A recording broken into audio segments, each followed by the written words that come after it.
Hello and welcome to a special edition of the Natural State Update. I'm Christina Munoz coming to you from the beautiful Black Hills of South Dakota. I am originally from South Dakota and we are visiting family here at an annual church camp that we've been coming to for 35 years. And we here at the Natural State Update believe the concept of anchors being anchored to the news desk is no longer necessary because we are digital and therefore we can tell our stories from anywhere in the world.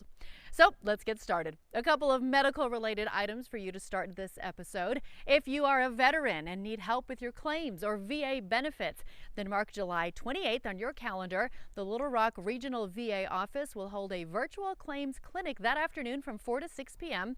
You'll talk one-on-one with a VA staff member about existing or new claims, but you'll need to reserve a time slot by 4 p.m. on July 27th if you want to take part.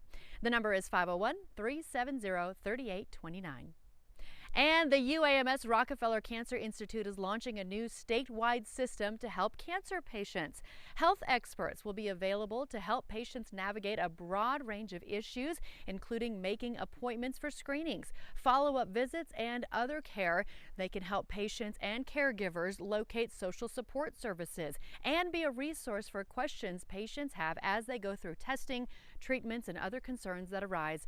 Call 855-569-3691 or email coe@uams.edu to connect with a navigator, and no doctor referral is needed. And there's a new program for Hispanic college-age students in Northwest Arkansas.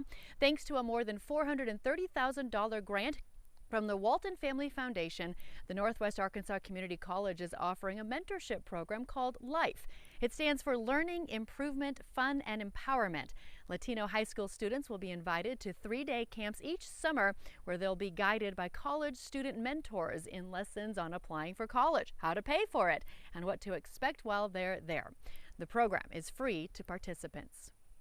Turning now to our stories here on the Natural State Update, a recent study by the Tracking Happiness team found that remote work is linked to happiness, and that millennials are happiest when working remotely, and that happiness at work is significantly correlated to overall life happiness. So today we're going to introduce you to a company that's been working remotely long before the pandemic, about how it works and why it's helped them be successful. Everything has gone digital in this industry. It was in 2014 when the owner of Rudkin Associates Mortgage decided to become a 100% remote business. Arkansas doesn't have a brick and mortar law for mortgage companies any longer.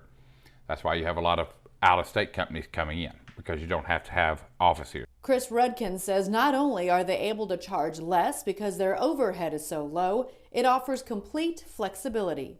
Well, it works out great for me. I'm a father of two, a single father of two. Their mother's involved in their life as well. We have joint custody. But I am very involved. I still coach basketball. I still coach baseball. I volunteer at sporting events at the school. I try to attend everything at my kids' school because you've only got them for a short time. Rudkin says it's also why his employees are so successful and satisfied in their work. Having that flexibility to be able to get the work done it also builds loyalty. It also, if you're happy in your job, you're going to perform better at your job. And that's what I've seen with with the team members that I've hired. The secret, according to Rudkin, to making it work is good and trusted employees. In the mortgage industry, I've been in it 24 years. I've seen several different ways. This is the best path I've taken with my company, is to be able to do this. It has really made my employees happy. We still do things. Every Wednesday we do lunch for my employees, and I treat them all to lunch. Just recently we all had a movie day and went to the theater and spent 2 hours in there watching a movie. I want to build a family-like atmosphere to where my employees are happy to come to work, are happy to do their job, because if they're happy, it keeps our business model running smoothly. And as we talked about before, we average 15 or less days in closing. I think that has to do with these people being happy as well. And to see the full study on remote work being connected to happiness, we'll include a link under this post. If laughter is the best medicine, then we could all use a healthy dose of it. This week, Ann Jansen raises the curtain on the Central Arkansas comedy scene. For Chris Bailey! Go get Chris. It's improv night at the Joint in North Little Rock's Argenta district. Without a script to follow, the only certainty of the evening is lots of laughter. That is the drink! Hey, that's the drink! Still, probably not. A variety of comedic styles take this stage depending on the day of the week. It's home to The Main Thing, a professional comedy trio founded by Brett Eiler and Steve and Vicki Farrell, all nationally recognized performers, writers, and actors.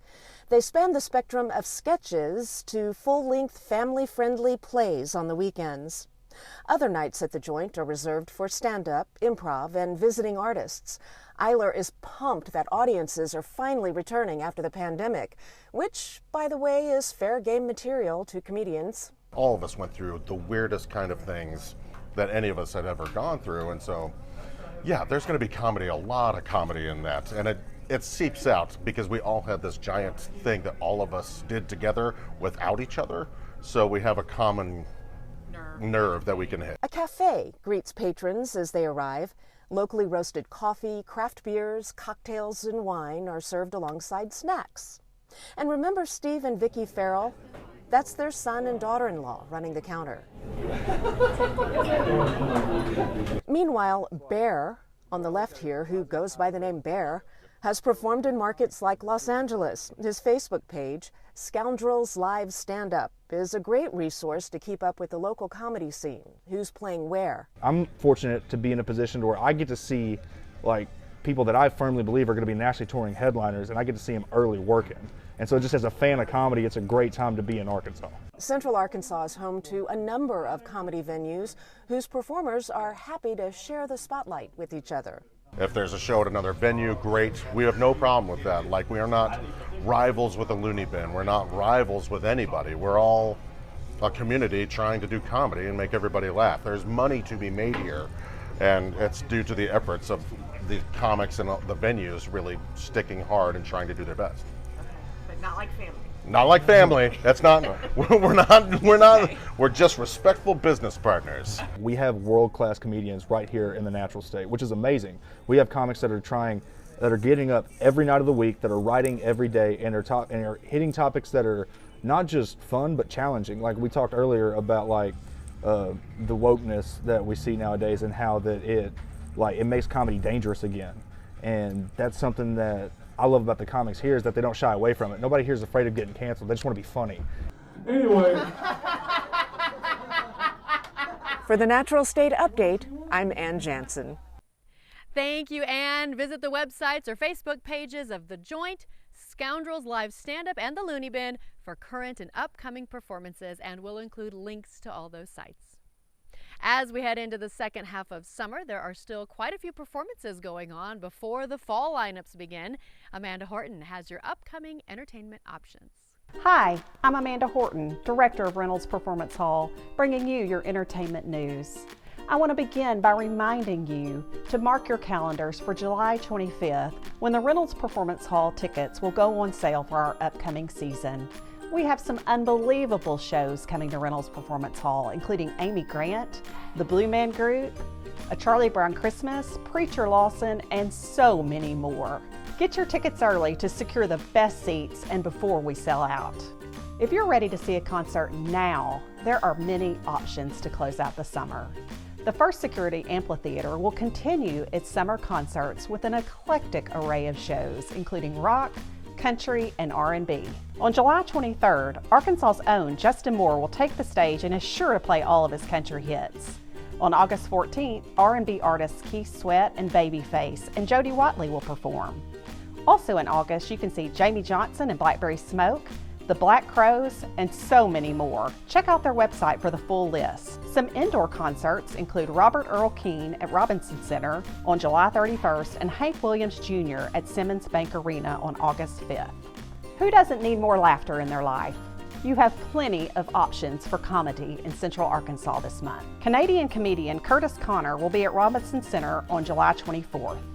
Actor and comedian Kevin Hart will take the Simmons Bank Arena stage on August 6th. And stand-up comedian Lee Ann Morgan will be at Robinson Center on August 19th. Tickets are extremely limited for her shows, so get yours today. There are some exciting community theater shows opening this month. Memphis the Musical will be at Argenta Community Theater in North Little Rock in July. And Red Curtain Theater in Conway will present The Sound of Music in August. Finally, something really fun to close out the summer for the little ones. Paw Patrol Live, the Great Pirate Adventure, will be at Simmons Bank Arena on August 27th and 28th. For the Natural State Update, I'm Amanda Horton. Thanks, Amanda. Today's financial information is all about inflation. Let's go to Scott Inman for more. Inflation ran higher than expected in June, the message it is sending to the stock market in this week's fastest 4 minutes in finance. Hello again, I'm Scott Inman. Well, as we record this segment, the inflation data for June is still being digested, but the numbers are again staggering. The Consumer Price Index, which features the largest basket of consumer goods and services, increased 9.1% year over year. That's the highest level since 1981 and higher than the estimated 8.8% from experts. The big jump was driven largely by gas, which was up almost 60% since last June. The prices of meat, poultry, fish, and eggs were up 11.7% in the past year. Now, excluding gas and groceries, core CPI was up 5.9%. The stock market responded initially by retreating more than 1%, but as the numbers were digested, investors seemed to be finding some silver linings as the markets have pulled back up off their lows. So let's take the food and gas category.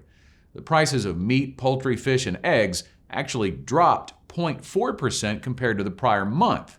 And we know gas prices are already going down in July, down 4.7% from the June peak. Excluding those prices, the increase in core CPI was lower in June than it was in May. Now, these may seem like small victories, but they are actually signs that inflation may be peaking. The other takeaway from these inflation numbers is that it will likely keep the Federal Reserve running on the same track they've been running on, which is a path to even higher interest rates. And that is the action they believe can cool demand and create a soft landing for the economy. It's also the action that the stock market wants to see. There is now a 37% chance of the Fed increasing the short-term rate by a full percentage point later this month, according to one FedWatch tool. The bottom line here is we believe we are still sitting at an inflection point in the economy. The markets have searched for and possibly even found the bottom in mid-June and continue to test it. We've seen many trading days over the past couple of weeks in which the major indices started off in the green only to turn red, or started off in the red only to turn green. Investors are not sure which way to go right now. Remember, the market is a forward-looking mechanism, and the forward-looking is very cloudy. Is inflation about to cool off? How much will the Fed raise interest rates? Will it work when they do? Will we enter a recession? If so, how long will it last? These are all questions that won't fully have answers for several months. But if you're investing in the markets for retirement, what matters to you is what will happen over the next decade. Equities are long-term investments. You should not be investing money you need to spend in the next several months in the stock market. A diversified strategy should be part of your financial plan, and your plan should be built to expect times like these. Thanks for listening. Thank you, Scott, for our encouraging word this week. I am inspired by being in God's creation and hope that all of us can find serene places and moments to do just what it says in Psalm 46:10. Be still and know that I am God. For the Natural State Update, I'm Christina Munoz.